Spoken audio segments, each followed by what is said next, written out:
제가 공독을 하겠습니다. 구약성경 룻기서 1장 15절. 나오미가 또 이르되 보라, 내 동서는 그의 백성과 그의 신들에게로 돌아가나니 너도 너의 동서를 따라 돌아가라 하니, 룻이 이르되 내게 어머니를 떠나며 어머니를 따르지 말고 돌아가라 강권하지 마옵소서. 어머니께서 가시는 곳에 나도 가고 어머니께서 머무시는 곳에서 나도 머물겠나이다. 어머니의 백성이 나의 백성이 되고 어머니의 하나님이 나의 하나님이 되시리니, 어머니께서 죽으시는 곳에서 나도 죽어 거기에 묻힐 것이라.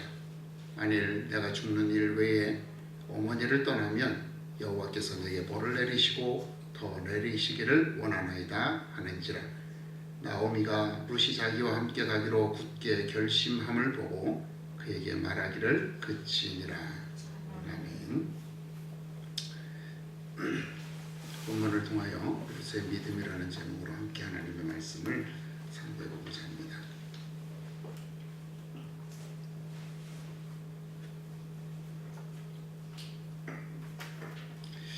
성경을 읽으면서 좀 이 룻기를 읽다가 보면 룻기는 참 매우 특이한 글이다라고 하는 걸 보게 됩니다.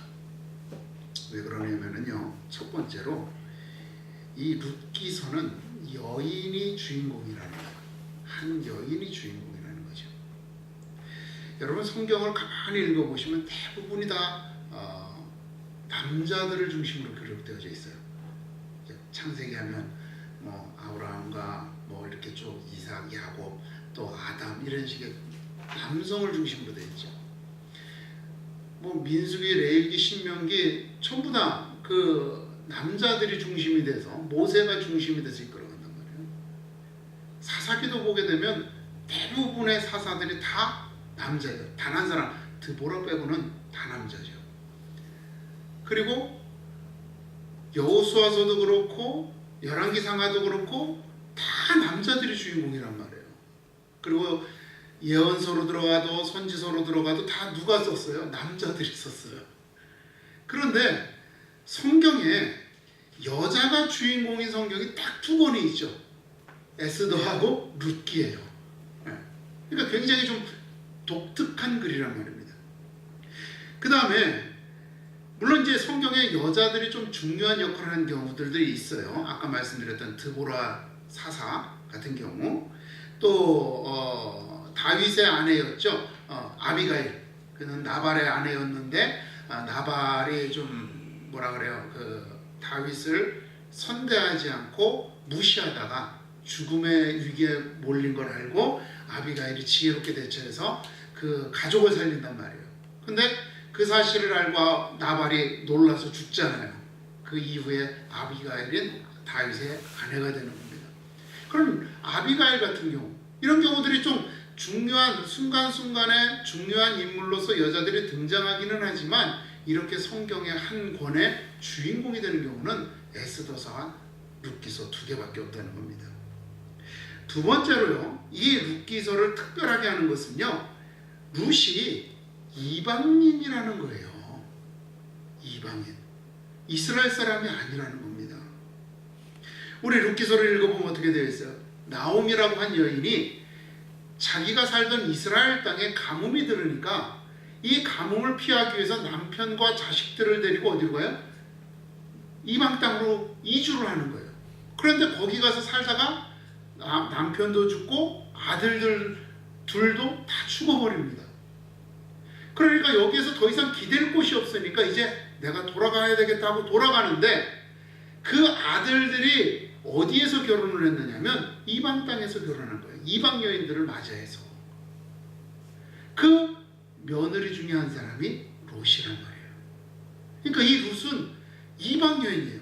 그런데 여러분, 모세의 글을 보게 되면은요, 이스라엘 백성들에게 이방 여자를 배우자로 삼지 말라라고 명령을 합니다. 즉 이스라엘 사람들은 이방인들에 대해서, 특히 이방 여인들에 대해서 굉장히 배타적인 성격을 가지고 있었어요. 왜 그러느냐? 신명기 7장 3절에 보니까 이렇게 얘기를 하세요. 또 그들과 혼인하지도 말지니 내 딸을 그들의 아들들에게 주지 말 것이요 그들의 딸도 내 며느리로 삼지 말 것은 그가 내 아들을 유혹하여 그가 여호와를 떠나고 다른 신들을 섬기게 하므로 여호와께서 너희에게 진노하사 갑자기 너희를 멸하실 것임이니라. 이렇게 말씀하고 있어요. 무슨 말이에요? 이 이방 여인을 며느리로 부인으로 삼게 되면 이 여자가 남편을 유혹해서 하나님을 따르는 신이 아닌 신앙으로부터 이방 우상을 섬기도록 이끌어갈 거라는 겁니다. 이끌어갈 거라는 거예요. 즉 이스라엘 백성들로 하여금 이방의 풍습이나 우상을 숭배하는 신앙을 받아들이게 할 것이기 때문에 이러한 일들을 방지하기 위하여 이방 여인들을 며느리로 혹은 부인으로 받아들이지 말라라고 이렇게 명령하였던 겁니다. 율법이에요. 율법이에요. 그런데 이 룻은 누구예요? 이방 여인이라는 겁니다. 굉장히 독특한 거죠. 세 번째는요, 이 룻기서는요 한 개인의 삶에 관한 기록이라는 겁니다. 자, 에스더서가 이제 여자를 중심으로 쓰여진 성경 구절이에요. 근데 에스더서의 내용은 뭐예요? 이 이스라엘 백성이 하나님을 섬기는 것 때문에 굉장히 심각한 위기에 봉착을 합니다. 하나님을 섬기는 것 때문에 이스라엘 백성들이 다 죽을 위기에 빠진 거죠.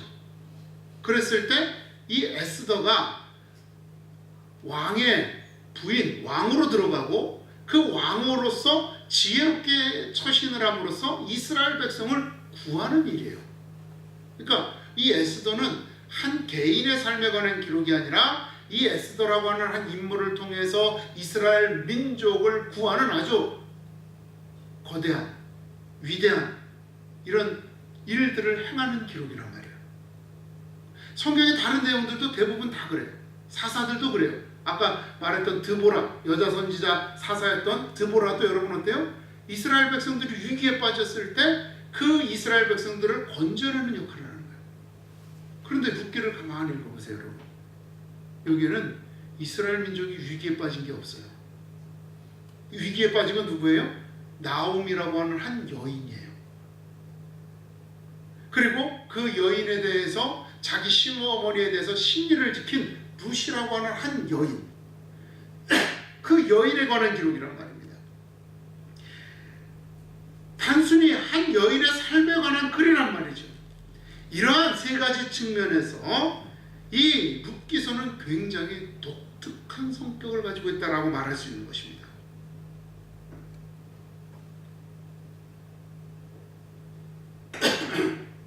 그렇다면 우리는 당연히 궁금해해야 됩니다. 하나님께서는 이 룻의 이야기를 통하여 무엇을 말씀하시고자 하는가라고 하는 거죠. 그죠? 성경의 기록은요, 하나님의 구원의 계획을 알리기 위하여 기록된 하나님의 말씀입니다. 그죠? 구원에 관한 기록이 성경이에요. 그렇기에 룻기 역시 겉으로 보기에는 개인에 관한 기록이지만 그 이면에는 하나님의 구원의 계획을 나타내고 있다, 가지고 있다라고 하는 것을 우리가 미루어 짐작할 수 있는 겁니다. 바로 오늘은 이 시간을 통하여서 이 룻기서에 나타나 있는 하나님의 구원의 계획이 무엇인가, 이것을 함께 살펴보고자 하는 것입니다. 룻기는요, 결론적으로 말하자면 하나님의 구원의 계획이 이스라엘에게 국한되는 것이 아니라 온 인류를 향한 계획이라고 하는 것을 알려주고 있는 것입니다. 그간의 경험들, 즉 이스라엘 백성들의 경험들을 보게 되면요, 출애굽이나 광야에서의 생활, 그리고 가나안 땅을 점령하는 과정, 그리고 사사들을 통하여 이스라엘 백성들을 구원하시는 그 과정들을 통하여서 이스라엘 백성들은 선민의식을 갖기에 충분했습니다. 선민의식을 갖게 된 거예요.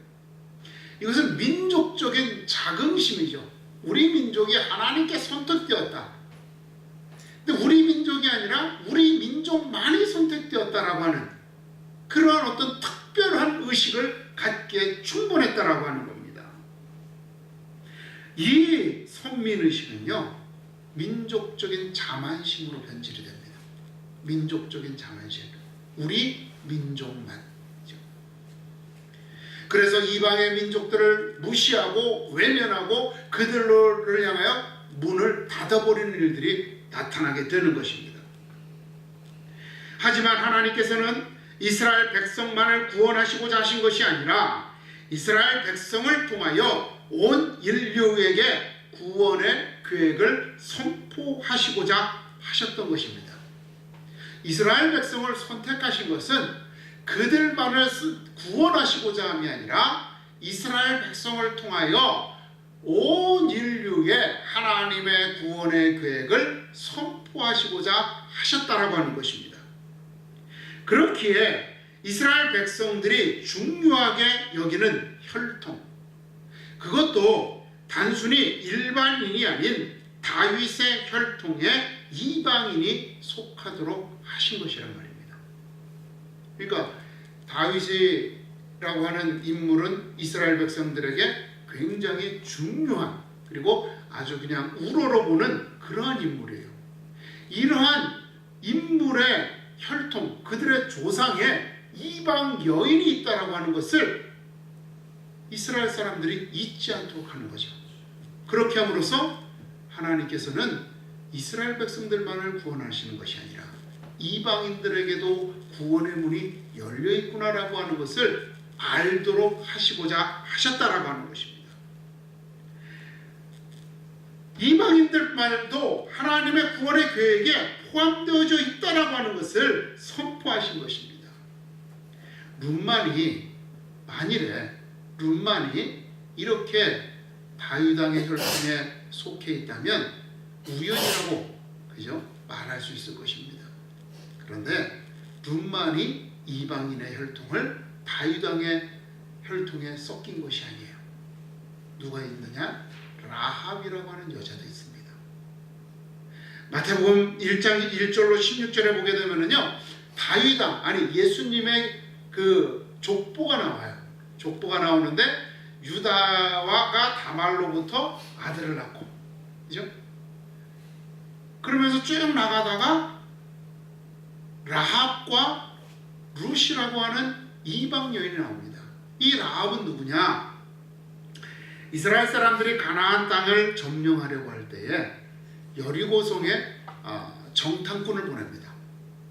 근데 이 정탐꾼들이 여리고성에 가서 누구를 만나면은 이 라합이라고 하는 여인을 만나는 거예요.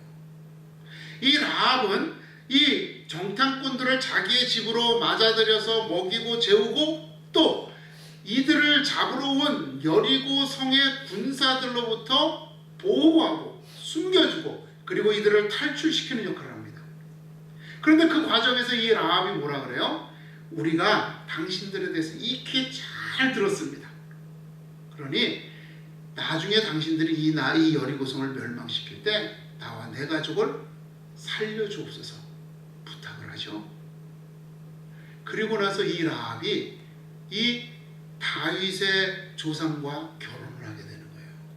그리고 그 아들이 누구냐면 룻과 결혼하는 보아스란 말입니다. 이렇게 룻과 라합은 이방 여인임에도 불구하고 이스라엘의 중요한 인물인 다윗의 혈통에 포함이 되고요.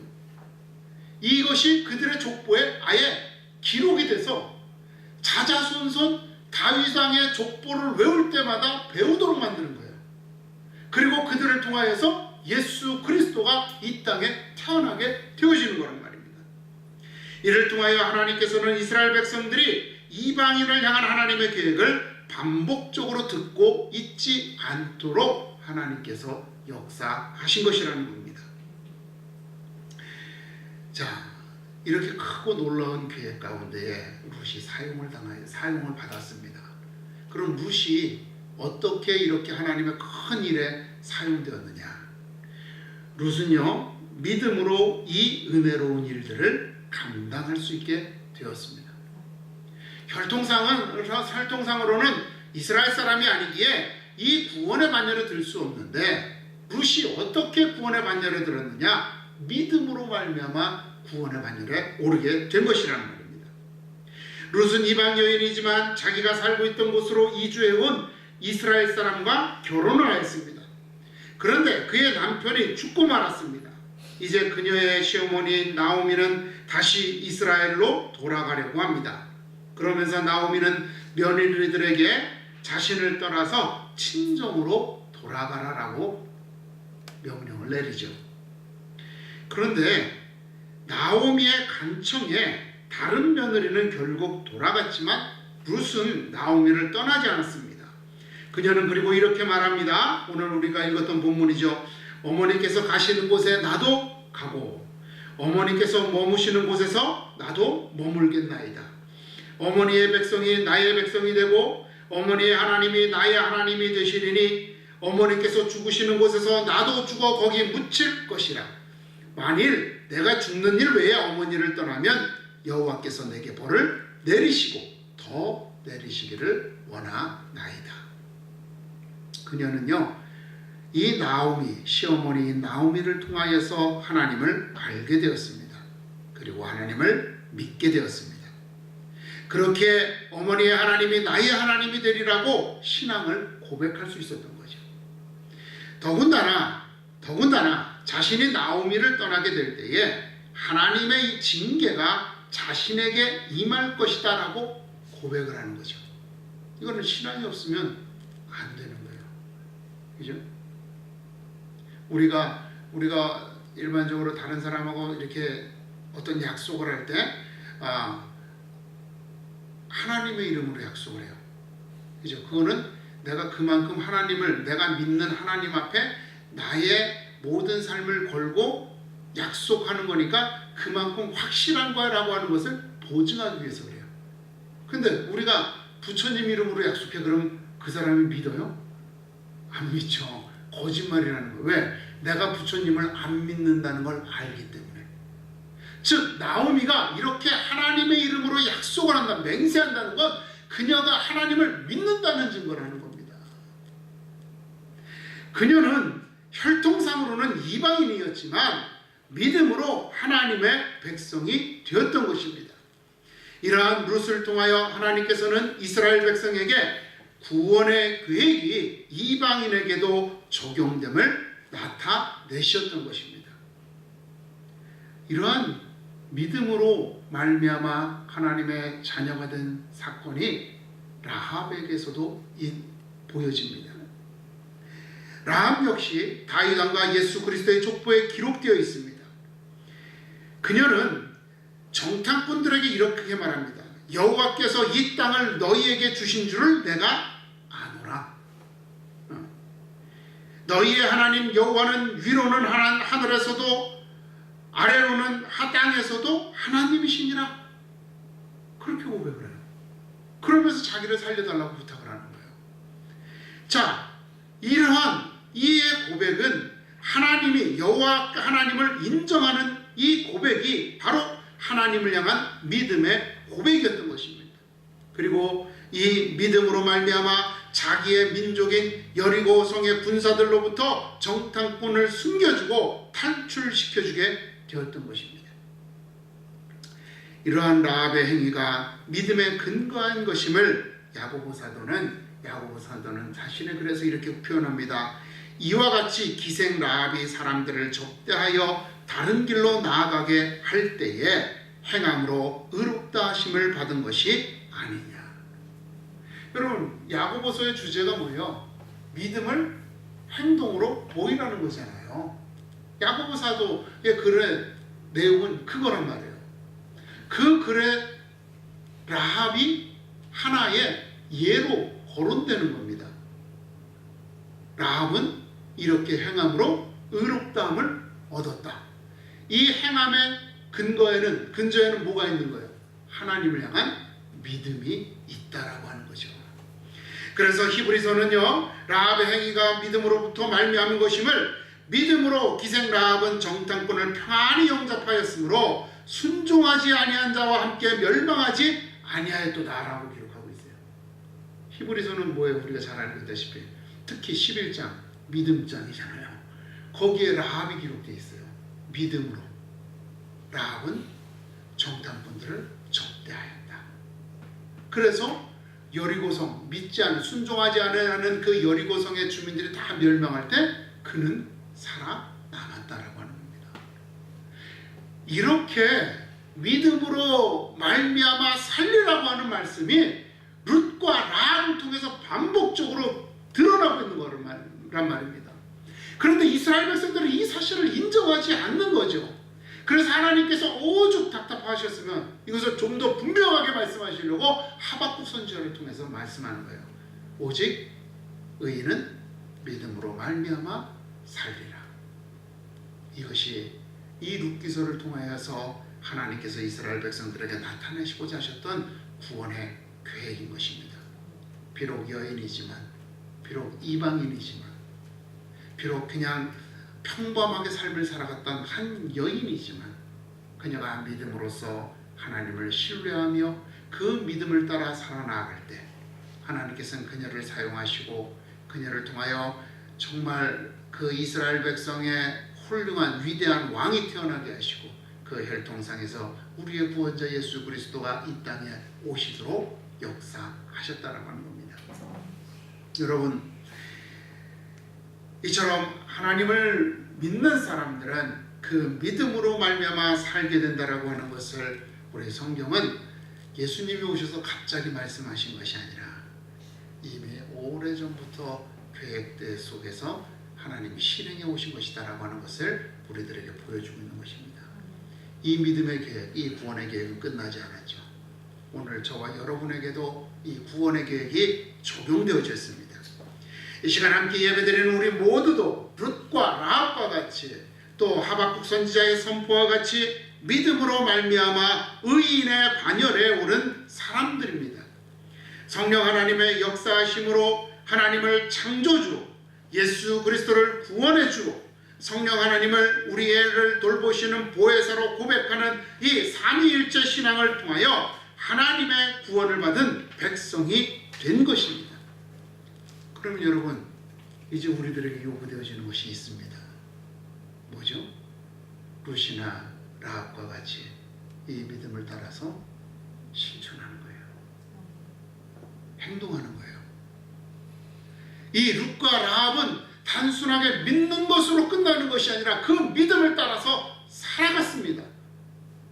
마찬가지로 우리도 그 믿음을 따라서, 우리의 믿음을 따라서 실천하는, 살아가는 삶이 있어야지만 되는 겁니다. 믿음으로 어머니와 함께 이스라엘로 이주하고 믿음으로 나오미의 가족이 되어 그녀를 돌보았고 라합은 믿음으로 자신의 혈통을 버리고 구원의 백성이 되는 선택을 했던 겁니다. 그리하여 정탐꾼들을 접대하고 숨겨주고 탈출시켜줬던 것이죠. 이러한 믿음의 선택과 결단 그리고 실천이 우리에게 있어야 하는 것입니다.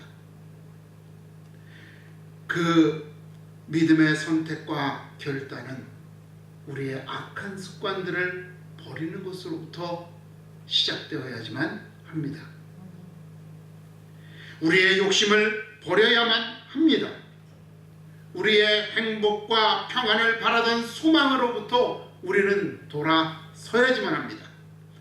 나의 성공과 나의 미래의 확실한 안락한 삶에 대한 보장을 꿈꾸는 그러한 계획들로부터 우리는 떠나야지만 하는 것입니다. 그리고 우리 안에 예수 그리스도의 사랑을 채우고 우리의 삶을 하나님의 말씀의 성취로 채우기 위하여 헌신하여야 합니다. 하나님의 나라를 영화롭게 하는 일을 즐거워하는 사람이 되어야 합니다.